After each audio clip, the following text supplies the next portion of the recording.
Maseret Psachim Daf Kuf Yud Dalet. Nous commençons à la Mishnah, la 10e ligne, Mazgulo Kos Rishon.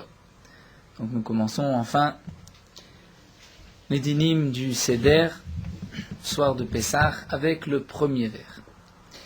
Mazgulo Kos Rishon, nous dit la Mishnah, on lui versait un premier vers. Mazgulo, c'est-à-dire on verse pour lui.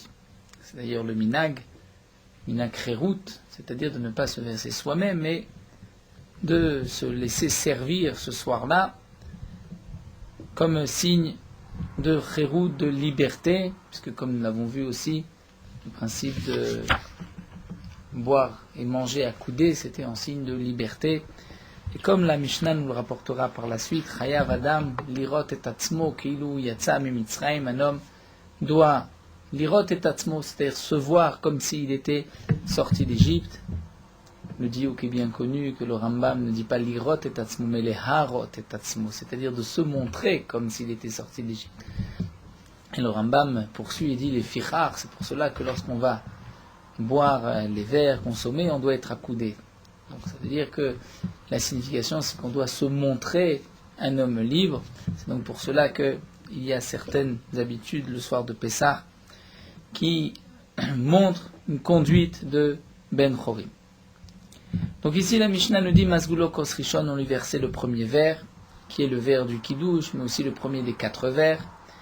Bet Shammai Omrim Mevarech Halayom Barkach Mevarech Halayain. Bet Shammai nous disent il fera d'abord la bracha sur le Yom, c'est-à-dire le Kiddush en lui-même, Mekadesh, Israël, Ve'azmanim, et ensuite Arka Mevarech Halayain dira Boré Perigafen à la fin. Ou Bet Hillel Omrim, Bet Hillel disent le contraire. Mevarech Halayain, Barkach Mevarech Halayom d'abord, Boré Perigafen, et ensuite la bracha du Kiddush, Mevarech Halayom sur le jour.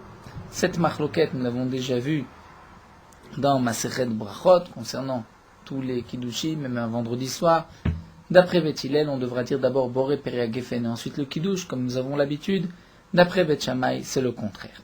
Et la Gemara nous rapportera la raison de chacun. Tanu Rabbanan, la Gemara nous rapporte une braïta. Dvarim shben Bet Shammai ou Bet Hillel Baseuda. Voici les choses qui sont entre Bet Shammai et Bet Hillel Baseuda concernant la Seuda, c'est le marloquet au moment du repas. Le Rashbam nous précise que bien sûr, bien que c'est marqué Dvarim au pluriel, ici, il n'y en a qu'une seule qui est rapportée, mais dans Masechet Brachot, la Gemara nous rapporte toutes les différences entre Bet Shammai et Bet Hillel. Quelle est la marloquette qui est rapportée ici? Bet Shammai Yomrim Mevarech Halayom, Varkach Mevarech Halayain. D'après Bet Shammai, on fera d'abord la bracha Halayom, c'est-à-dire le Kiddush lui-même, cher le soir de Pessah, Shabbat Banu Mikol Am, et qui se termine par Baruch Ata Hashem, Mekadesh, Israël Ve'azmanim. Et ensuite, Chach Mevarech Halayain fera la bracha sur le vin. Pourquoi? Puisque nous disent Bet Shammai Mipnei Shayom Goren Leyain Shliavo. C'est le jour qui gorem, c'est-à-dire qui occasionne, qui est la cause, les yain, que le vin doit venir. C'est-à-dire, si ce n'était pas aujourd'hui un jour de Yom Tov, on ne doit pas apporter de verre de vin avant la Seuda, précise le Rashba. Même si on peut toute l'année boire du vin pendant son repas, mais apporter une coupe de vin et le boire avant la Seuda, avant de commencer son repas, ça, on ne le fait pas toute l'année. C'est seulement lorsqu'il y a une obligation de Kiddush. Donc c'est le Yom, c'est le jour qui oblige le vin. C'est donc pour cela, d'après Bet Shammai, qu'on devra faire d'abord le Kiddush et ensuite Boré Peri Hagefen. Donc d'abord la bracha du Kiddush et le Boré Peri Hagefen. Aujourd'hui, on appelle le tout le Kiddush. Mais c'est vrai qu'il y a Kiddush et Boré Peri Hagefen. La raison pour laquelle on est obligé de boire du vin, nous l'avons vu, le Kiddush en lui-même, c'est juste de faire la bracha sur une coupe de vin. On n'est pas obligé, pour faire le Kiddush, de boire le vin. Mais il y a une halakha, c'est que les Chachamim ont institué que lorsque on va faire le Kiddush sur un verre de vin, on ne va pas ensuite laisser poser ce verre de vin, mais on va en boire. Puisqu'on doit boire de ce verre de vin, donc il faut faire une bracha Boré Peri Hagefen. Donc la question vient, où est-ce qu'on va placer cette bracha? Donc là, Bet Shammai nous disent, puisque c'est le jour qui est la cause pourquoi on amène du vin, donc on devra d'abord faire la bracha sur le Yom, sur le jour, le Kiddush en lui-même. De plus, Vekvar Kidesh Hayom Vadaim Yain Loba. Ça c'est Bet Shammai qui rajoute et qui nous dit une deuxième explication. Kvar Kidesh Hayom, le jour de Yom Tov est déjà rentré par la Kabbalat Yom Tov, comme Kabbalat Shabbat, ou bien par la tombée de la nuit. On a fait rentrer Shabbat, on a fait rentrer Yom Tov, et le vin n'est pas encore arrivé. Le vin n'est pas encore là, c'est-à-dire au moment où on rentre Shabbat, il n'y a pas de verre de vin. Donc qui est le premier? C'est le Kiddush, ensuite le verre de vin. Puisque le Kiddush ne se fait que plus tard, et à la tombée de la nuit, ou bien la synagogue, lorsqu'on reçoit Shabbat ou Yom Tov, il n'y a pas encore de verre de vin. Donc la logique d'après Beth Shammai, c'est de faire d'abord le Kiddush et ensuite Boré Perek Geffen. Beth Hillel Omrim, Beth Hillel nous disent le contraire. Mevarech al hayayin, varkach mevarech al hayom, on fera la bracha sur le vin, ensuite sur le yom, le Kiddush proprement dit. Mipnei shayayin gorem le Kiddush. C'était amer. Puisque nous explique Beth Hillel. Au contraire, le yayin, c'est le vin qui nous oblige, c'est-à-dire grâce au vin, on peut faire Kiddush. Si un homme n'a pas de vin ou de pain, puisque le vin et le pain ont la même place, eh bien, il ne pourra pas dire de Kiddush. Donc, grâce à qui on dit Kiddush? Grâce au vin. Donc, c'est pour cela qu'il faudra faire la bracha du vin avant la bracha du Kiddush. Même lorsqu'on n'a pas de vin et qu'on fait la bracha sur le pain, la marloquette est la même. Et donc, d'après Beth Hillel, on fera d'abord la bracha sur le pain, Mosilechem Naretz, ensuite le Kiddush. Mipnei shayayin gorem le Kiddush tamer, puisque c'est le vin qui est la cause qui nous oblige, qui nous permet de faire Kiddush. Davar acher, autre explication. Birkat hayayin tadira. On va faire intervenir la notion de tadir vesheno tadir. La bracha du vin est tadira toute l'année. Lorsqu'on boit du vin, on fait la bracha de Boré Perek Geffen. Alors que le Kiddush, ve Kiddush hayom, Birkat hayom, ena tadira. La bracha du jour n'est pas tadir, n'est pas quotidienne. Le Kiddush du Shabbat, c'est une fois par semaine, et de Yom Tov, c'est une fois par an.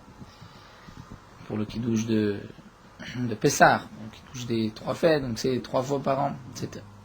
Donc, tadir veshenot tadir kodem. On va faire intervenir le principe, lorsque j'ai quelque chose qui est quotidien, que ce qui ne l'est pas, eh bien tadir kodem. C'est ce qui est quotidien qui vient en premier, comme le rapporte le Rashbam, nous l'apprenons des psukim, des korbanot, puisque le korban Moussa venait après le korban Tamid, puisque le korban Tamid était un korban quotidien et le Moussaf ne venait que Shabbat et Yom Tov. Et la Braïta nous dit Vilchata kedivre Beth Hillel alachai comme Beth Hillel, comme nous avons l'habitude de faire d'abord le vin et ensuite le Kiddush. Ce que l'on dit avant la bracha de Boré Perek Geffen, Yom HaShishi, le soir de Chulu HaShamayim, le vendredi soir, ou bien Ele Moadei Hashem pour Yom Tov, ceci est des psukim en plus qui sont dits, mais ce n'est pas le Kiddush lui-même. Le Kiddush c'est la bracha le soir de Shabbat, le vendredi soir, etc., qui se termine par Baruch Ata Hashem et Kadesh Shabbat.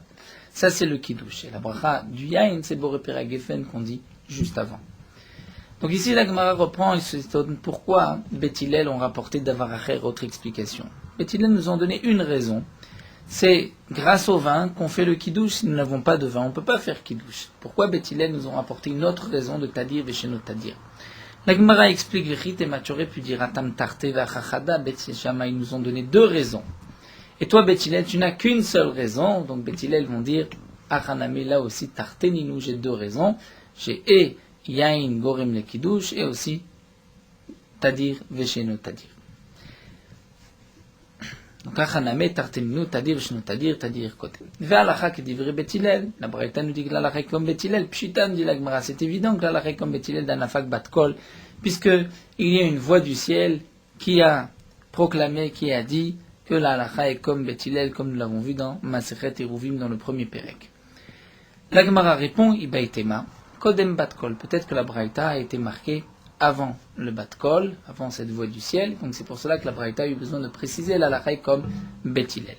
Veibaitema, je peux te dire aussi l'achar Bat Kol, même après le Bat Kol. Ve Rabbi Yehoshua, c'est Rabbi Yehoshua d'Amar en Mashgichim Bat Kol qui a dit qu'on ne tient pas compte de la Bat Kol. Nous savons que Rabbi Yehoshua, c'est au sujet de la marloquette entre Rabbi Eliezer et les Chachamim, et que Rabbi Eliezer a dit, si j'ai raison, que la Hamatamaim, le fleuve remonte, que le caroubier se déplace, que les murs du Beth Hamidrash s'inclinent. Et à ce moment-là, il y a eu une voix du ciel qui a dit que la halakha est comme Rabbi Eliezer, et Rabbi Yehoshua a dit à ce moment-là, on ne tient pas compte de la bat kol. Donc, puisque d'après Rabbi Yehoshua, on ne tient pas compte de la bat kol, donc j'aurais pu croire que la halakha n'est pas comme Beth Hillel, eh bien, halacha kedivre Bet Hillel. Ici, la Braïta nous précise, dans ce cas-là, la halacha est comme Bet Hillel. Même si dans les autres marloquettes entre Bet Shammai et Bet Hillel, Rabbi Yehoshua pensera qu'on peut faire ce que l'on veut, comme c'est marqué dans Hérouvine, on sait que la sorte comme Bet Shammai il peut faire, comme Bet Hillel il peut faire, d'après Rabbi Yehoshua seulement. Mais ici, même Rabbi Yehoshua est d'accord que la halacha est comme Bet Hillel. Donc d'après Rabbi Yehoshua, la Braïta a eu besoin de préciser halacha qu'est Bet Hillel. Il y a un Tosfot qui est intéressant. Tosfot pose la question, comment se fait-il que nous acceptons la bat kol, alors que au sujet de la marloquette de Rabbi Eliezer et des Chachamim, on n'a pas accepté la bat kol qui nous a dit que la halacha est comme Rabbi Eliezer. Et Tosfot répond, ici Bet Hillel était plus nombreux que Bet Shammai. C'est vrai que Bet Shammai était mechadedet fait, était plus pertinent, mais malgré tout, Bet Hillel était la majorité. Nous avons une règle, Acharei Rabim Latot, on doit aller d'après la majorité. Donc la bat kol vient confirmer cette règle, on l'a acceptée. Alors que là-bas, Rabbi Eliezer était seul contre les Chachamim, et la bat kol n'est venue en vérité que pour honorer Rabbi Eliezer, qui lui-même a appelé cette bat kol pour prouver que lui avait raison. Donc, nous, qui ne pensons pas comme Rabbi Yehoshua, on est d'accord sur cette bat kol que la halacha est comme Bet Hillel, même si on n'accepte pas la bat kol de Rabbi Eliezer. Et Tosfot continue, il nous dit, mais alors, qui nous prouve que Rabbi Yehoshua lui-même n'est pas d'accord avec la bat kol, qui nous enseigne que la halacha est comme Bet Hillel. Peut-être que Rabbi Yehoshua dit simplement à propos de Rabbi Eliezer, puisque Rabbi Eliezer était tout seul.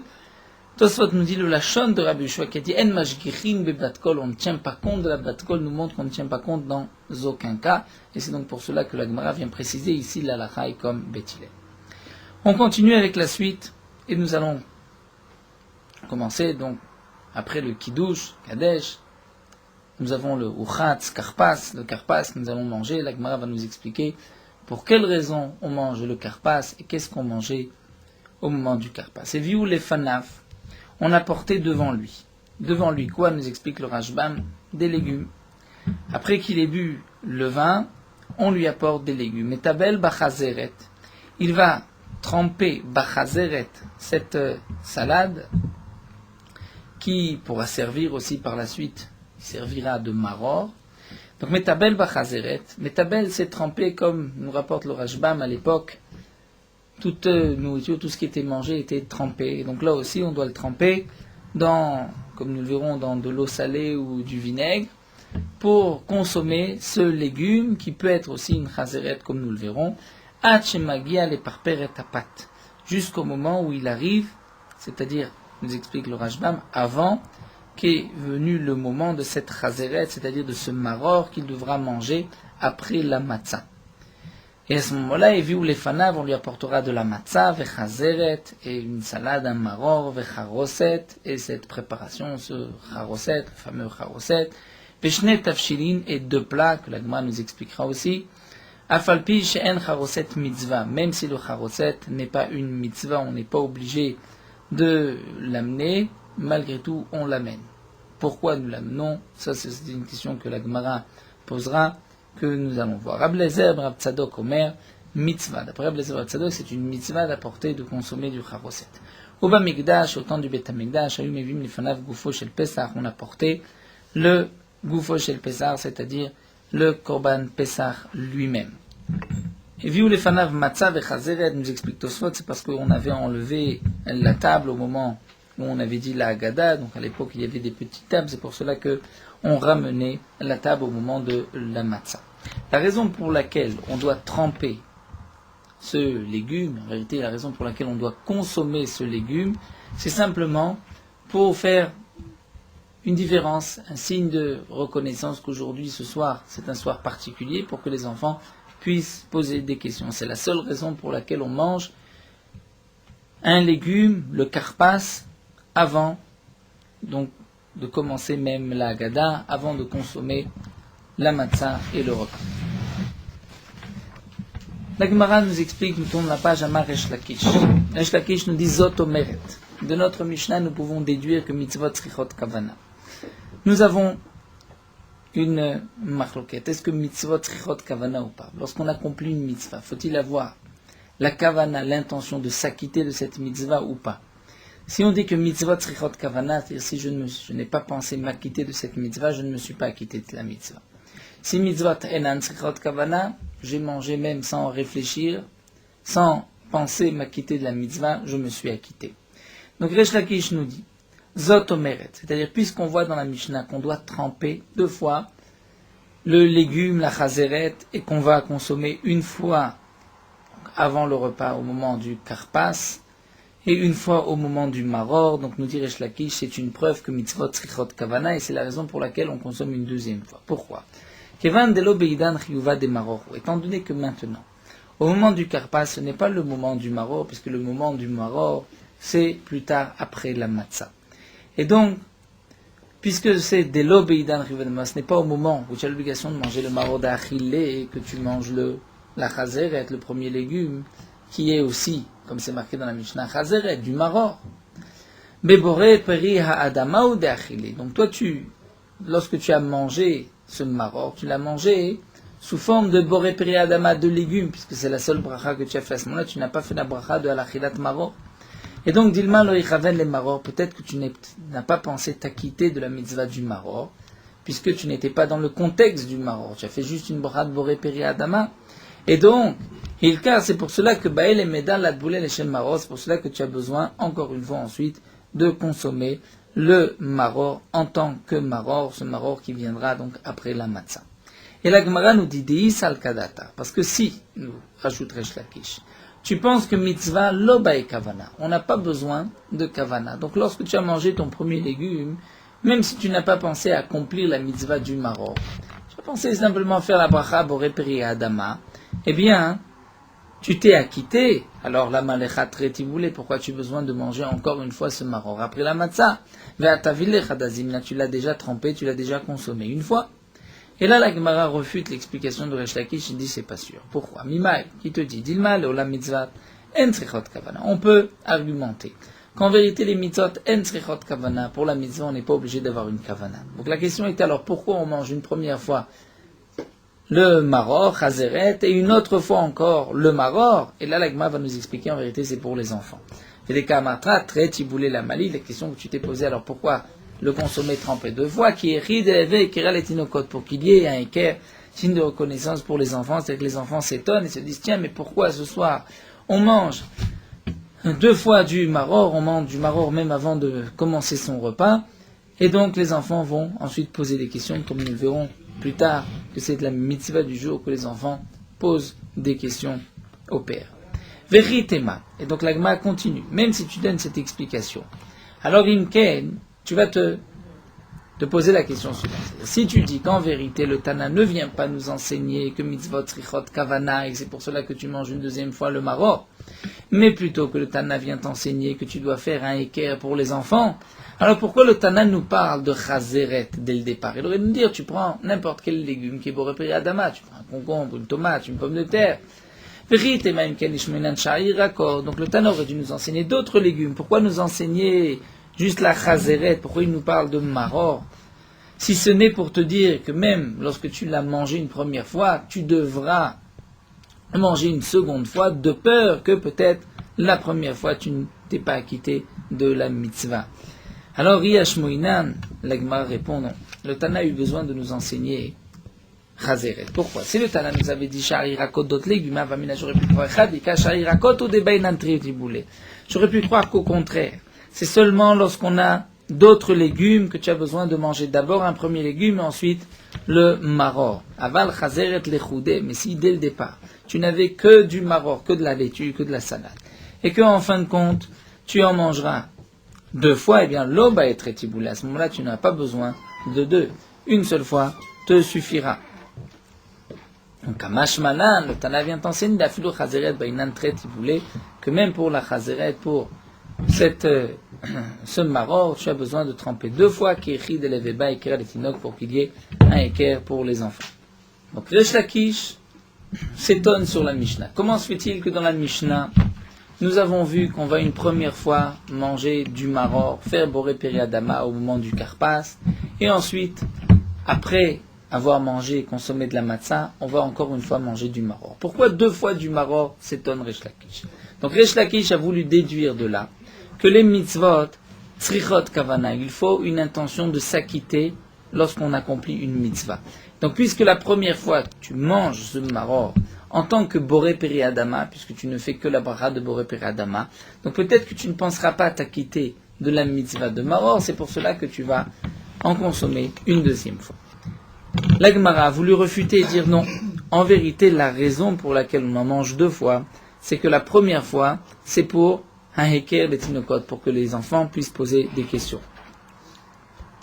Alors la Gemara avait refuté, mais si c'est seulement pour les enfants, alors pourquoi le Tana nous parle de chazeret, de maror? Il aurait dû nous parler d'autres légumes. La Gemara dit non, le Tana a eu besoin de te préciser que même dans le cas où tu n'as que de la chazeret, mais j'aurais pu croire que tu n'as pas besoin de tremper 2 fois, Kamash Mala, le Tana vient te dire que même pour la chazeret, tu as besoin de tremper 2 fois, de manger une première fois, une deuxième, pour que les enfants puissent poser des questions.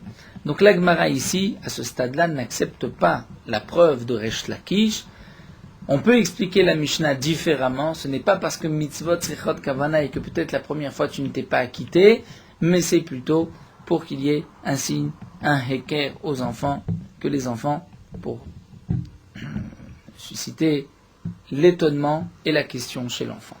La Gemara continue, nous dit Ve'ot Tanya, de plus nous avons une braïta contre Resh Lakish. C'est marqué Achlan de Maï. Si on a mangé Achlan, c'est-à-dire, nous explique le Rashba, mais il s'agit du maror, on a mangé un maror de maï, d'une récolte de maï qu'on a acheté d'un ignorant, on ne sait pas s'il a fait les prélèvements ou pas.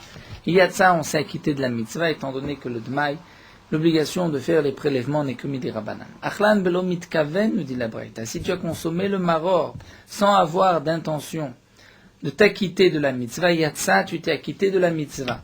Donc là, c'est la preuve contre Resh Lakish. On voit que mitzvot enan tzrichot kavana. Achlan nachatsaim, si tu as mangé à moitié, c'est-à-dire en 2 fois, une première fois un demi-kazaït, et la seconde fois un deuxième kazaït, yatsa, tu t'es acquitté, ou bilvad, shelo ishe ben achila lechaverta yorte mirtech la place. Pour que les 2 demi-kazetim s'associent, il faut bien sûr qu'il n'y ait pas un temps d'interruption entre la première fois où il a mangé le demi-kazaït et la deuxième kazaït, plus que Kedeh Achilat Pras, le temps de Kedeh Achilat Pras que nous avons vu dans le 2e Pérec, c'était le temps qu'il pouvait associer 2 Achilot en une seule fois. Donc, ces 2 demi-kazaït, s'ils ont été mangés, le temps de manger Achilat Pras, un demi-pain, et nous avons dit que ça correspond à, d'après certains, entre 4 et 9 minutes. Pour Yom Kippourim, on est marqué jusqu'à 9 minutes. Pessar, 2-4 minutes, ça dépend des avis. Donc si j'ai consommé un demi-kazaït de maror et ensuite un autre demi, s'il y a moins que le temps de Kedeh Achilat Pras, je me suis acquitté de la mitzvah. En tout cas, nous voyons clairement dans cette braïta. Achlan belo mitkaven, si quelqu'un a mangé belo mitkaven, sans avoir l'intention de s'acquitter de la mitzvah, il est yotze, donc mitzvot, enan tzrichot kavana, nous dit l'Agma, donc c'est une question contre Resh Lakish. L'Agmara répond, en vérité, Tanaï, c'est vrai, nous avons une marloquette Tanaïm, est-ce que mitzvot tzrichot kavana ou pas, et nous allons voir que d'après Rabbi Yossé, mitzvot tzrichot kavana comme Resh Lakish, le Tana que nous venons de rapporter, lui, n'est pas d'accord avec Rabbi Yossé, pense que mitzvot enan tzrichot kavana, et l'Agma nous rapporte cette marloquette de Tania Rabbi Yossé. Omer Rabbi Yossé nous dit Afalpi shetibel bechazeret mitzvah leavi lefanav chazeret vecharoset beshne tafshilin.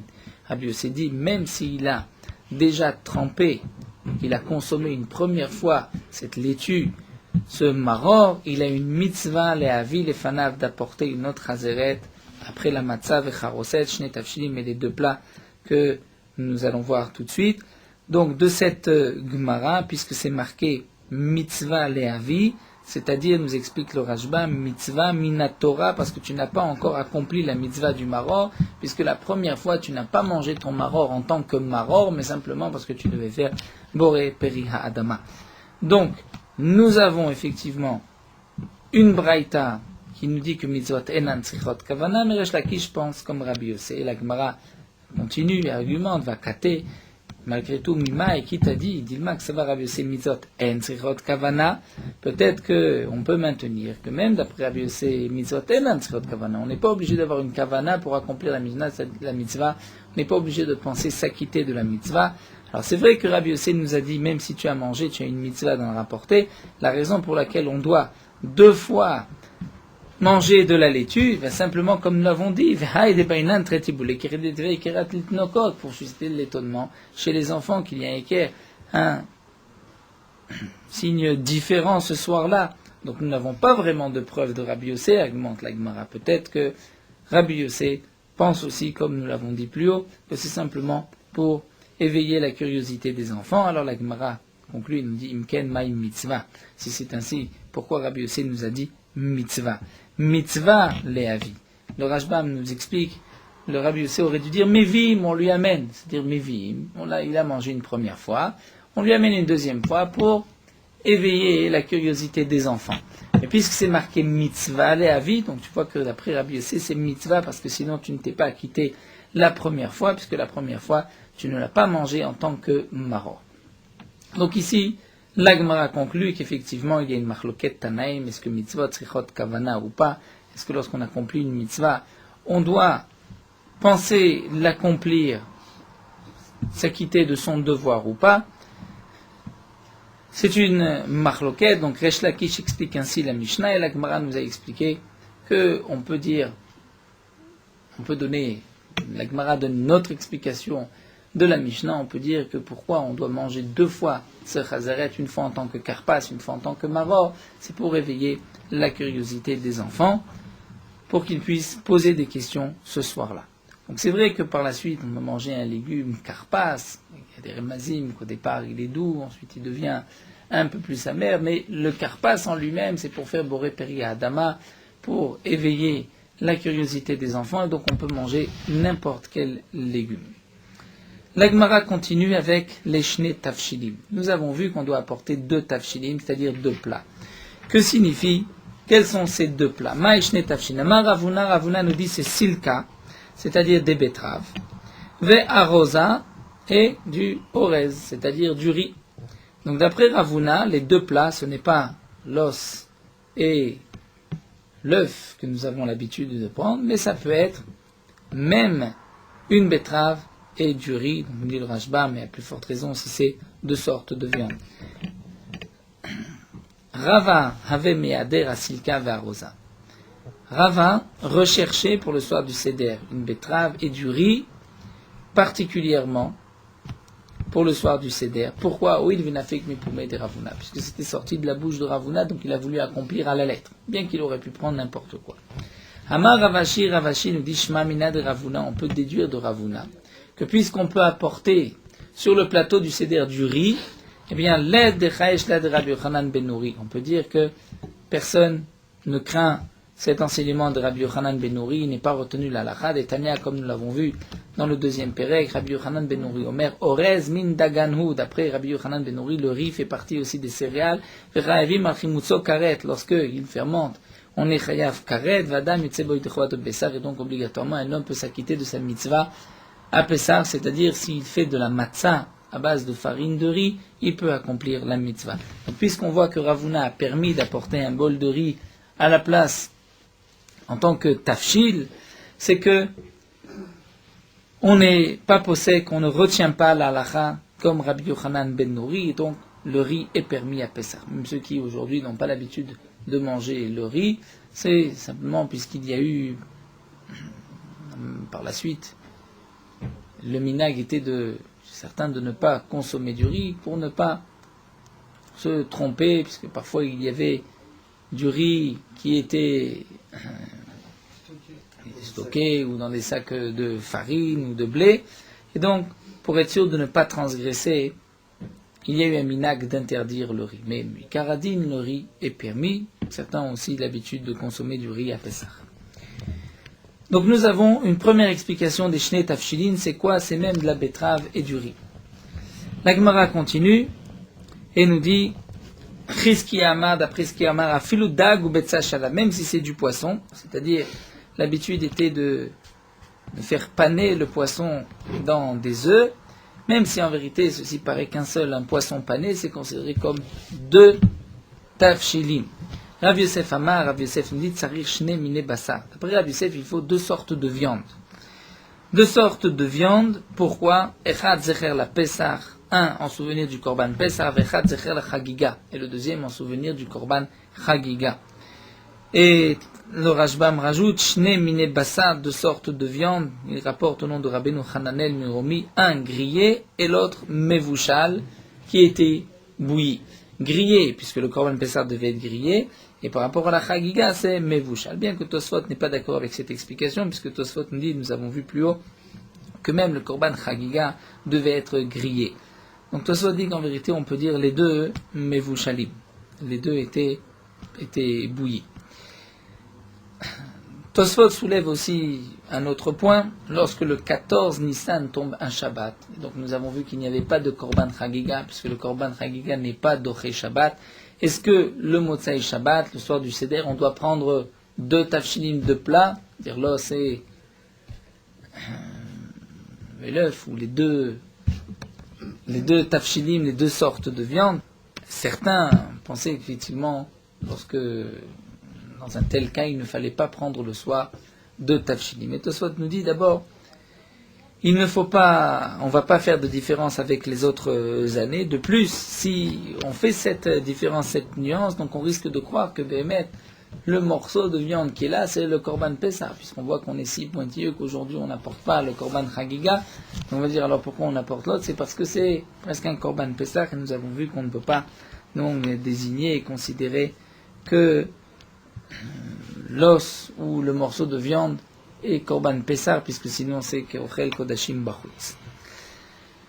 La Gemara continue et nous dit Ravina Amar, d'après Ravina, Afilu Garma ou Bishula, même si c'est un morceau de viande et une soupe dans laquelle ce morceau de viande a bouilli. Donc on a vu c'était quoi les 2 tafshilim, les 2 plats, un Zecher le korban Pessah et un Zecher le korban Chagiga. Le minag aujourd'hui c'est un os et un œuf. Pshita nous dit la Gemara, c'est évident dans ce cas-là. Radika Ashar Yirakot, lorsqu'il y a d'autres légumes. Mevarech Ashar Yirakot Boré Peri Adama, on devra d'abord sur les autres légumes dire Boré Peri Adama. Ve'achil, on les mangera. Ve'adar, et ensuite Mevarech al Achilat Maror. Ve'achil, on fera la bracha al Achilat Maror, on mangera le Maror.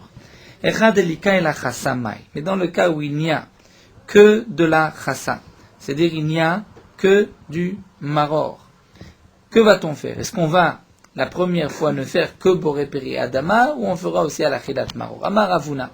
Ravuna nous dit, Mevarech Meikara, au départ il dira à Maror, donc sur le Maror, puisqu'il n'a que ça, Boré Peri Adama. Donc nous avons vu qu'il faut en consommer 2 fois pour éveiller la curiosité des enfants. La première fois, on devra dire Boré Peri Adama ve'achil, on le mangera, ve'lebesof. La deuxième fois, Mevarech ala, à la Chilat Maror ve'achil, on fera Achilat Maror et on le consommera. On continue quelques lignes d'Afkouf Tedvar. Matkifla Rafrizda s'étonne et demande la Ranchemila Keso Aimenu, une fois qu'il s'est rempli le ventre de Maror dès la première fois, Choser ou Mevarech Aleh, est-ce que maintenant il y a lieu de faire la bracha à la Chilat Maror alors qu'il en a déjà consommé tant et plus? Et là, Rafrizda, donc Rafrizda nous dit au contraire. Mi Kara Mevarech la Boré Peri Adama va la Chilat Maror. La première fois, il va dire Boré Peri Adama, il dira la Chilat Maror, Ve'achil, il va en consommer. Ve'lebesof, mais ensuite, lorsqu'il aura mangé la matzah et qui doit maintenant manger le maror, eh bien, achil, achilat, chassa, belo bracha, il pourra manger le maror sans beracha, puisqu'il a déjà fait la bracha, donc il ne peut pas faire la bracha après, puisqu'il s'est déjà rassasié, il s'est déjà rempli de maror, donc c'est vrai qu'il est obligé de faire très tiboulé, 2 fois de consommer du maror, légumes pour éveiller la curiosité des enfants, donc dès la première fois, il fera Boré Peri Adama achilat maror, et la deuxième fois, il ne fera rien. Besouria, nous dit la Gemara, en série avec Ravuna, l'habitude était de faire comme Ravuna, c'est-à-dire la première fois à Boré Peri Adama et la deuxième à la Chilat Maror. Rav Sheshat Berid Rav Yeshua, et Rav Shat, le fils de Rabbi Yeshua, Avid qui Rav Frizda avait l'habitude de faire comme Rav Frizda, donc la première fois Boré Peri Adama et à la Chilat Maror, Vilcheta l'alacha kavate de Rav Frizda, c'est comme Rav Frizda, c'est-à-dire de faire dès la première fois Boré Peri Adama et aussi à la Chilat Maror. Et la Gemara termine Ravacha Berid Rava. Ravacha, le fils de Rava, Me'ader Asha Yirakot, faisait en sorte d'avoir pour la première fois d'autres légumes et de ne pas manger du maror, la fouke nafshe miplukta, pour pouvoir sortir de la marloquette, c'est-à-dire ne pas rentrer dans cette marloquette entre Ravuna et Rafrizda, et donc dès la première fois de manger d'autres légumes, donc il fera simplement boré periadama, et ensuite il pourra faire tranquillement al-achilat maror sur la deuxième achila, donc il est obligé de manger 2 fois des légumes comme nous l'avons vu, la première fois boré periadama, et la seconde al-achilat maror. On mettra un petit point là.